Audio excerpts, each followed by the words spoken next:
Assalamualaikum warahmatullahi wabarakatuh. Alhamdulillahirrahmanirrahim. Wabihi nasta'in wa ala umuri dunia waddin wa ala alihi wa sahbihi ajmain amma ba'du. Alhamdulillahirrahmanirrahim. Puji syukur kita panjatkan kehadirat ilahi Rabbi Allah Subhanahu wa Ta'ala yang telah memberikan kita berbagai macam nikmat, yakni nikmat iman, nikmat ihsan, nikmat kesehatan, sehingga akhirnya kita dapat bertemu kembali, berkumpul kembali, dan bersilaturahmi kembali di bulan yang sangat mulia ini, yakni bulan Ramadan tahun 1444 Hijriah. Salawat serta salam tak lupa kita curahkan kepada Nabi besar kita, Nabi Muhammad SAW, yang telah membimbing kita dari zaman kegelapan hingga zaman terang benderang seperti saat ini. Alhamdulillahirrahmanirrahim, pemirsa yang dirahmati oleh Allah Subhanahu wa Ta'ala. Alhamdulillah tak terasa akhirnya kita bertemu kembali di bulan yang suci ini, yakni bulan Ramadan, yang dimana bulan ini adalah bulan yang sangat dinanti-nantikan oleh umat Islam di seluruh penjuru dunia.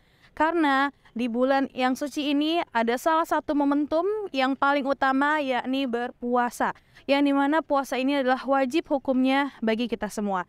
Sesuai dalam firman Allah surat Al-Baqarah ayat 183 yang berbunyi, A'udzubillahi minasyaitonirrajim, Bismillahirrahmanirrahim. Ya ayyuhallazina amanu kutiba alaikumusiyam kama kutiba alal ladzina min qablikum la'allakum tattaqun. Yang artinya, wahai orang-orang beriman, diwajibkan atas kamu untuk berpuasa sebagaimana orang-orang sebelum kamu, agar kamu bertakwa. Para hadirin yang dirahmati oleh Allah Subhanahu wa Ta'ala, di momentum bulan puasa Ramadan kali ini alangkah baiknya kita membenahi diri kita, meningkatkan kualitas diri kita ke arah yang lebih baik, sehingga kita dapat memiliki rasa keimanan dan ketakwaan kepada Allah Subhanahu wa Ta'ala secara sempurna. Ada beberapa hal yang dapat meningkatkan kualitas diri kita, yang jika kita lakukan hal ini secara terus-menerus, maka insya Allah kita akan menjadi pribadi yang lebih baik lagi dari sebelumnya.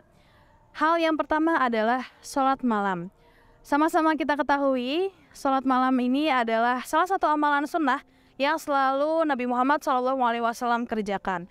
Dalam firman Allah Subhanahu wa Ta'ala, Quran surat Al-Isra ayat 79 yang artinya, dan pada sebagian malam bertahajudlah kamu sebagai ibadah tambahan bagimu, mudah-mudahan Rabbmu mengangkat kamu ke tempat yang terpuji.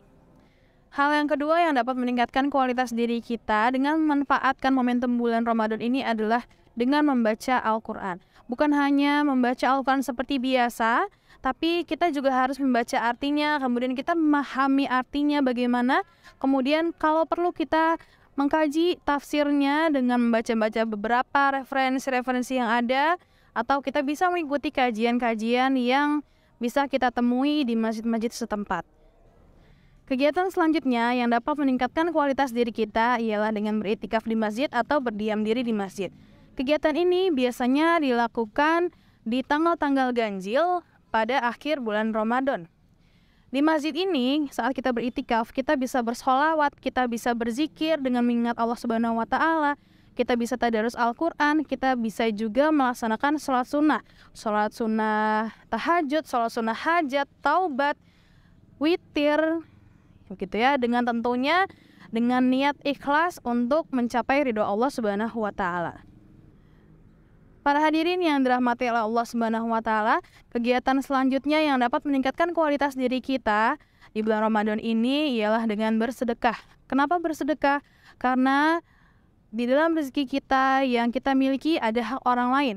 Pun dengan bersedekah juga sejatinya melatih diri kita untuk selalu senantiasa ikhlas merelakan hal-hal yang kita miliki. Karena yang kita miliki ini adalah hanya fana dan tidak akan selamanya akan kita miliki. Dan kegiatan yang terakhir adalah bertaubat kepada Allah Subhanahu wa Ta'ala dengan taubat yang sesungguhnya. Jadikan momentum bulan puasa Ramadan kali ini adalah momentum di mana kita berlomba-lomba untuk meminta maaf kepada Allah Subhanahu wa Ta'ala, kepada orang tua kita, kepada teman kita, kepada kolega kita yang barangkali kita telah menyakiti hatinya, baik secara sengaja ataupun tidak sengaja. Bertaubatlah kepada Allah Subhanahu wa Ta'ala dengan taubat yang sesungguhnya, karena di bulan Ramadan ini Allah Subhanahu wa Ta'ala membukakan pintu maafnya selebar-lebarnya dan seluas-luasnya. Hanya itu yang bisa saya sampaikan. Syukran. Wassalamualaikum warahmatullahi wabarakatuh.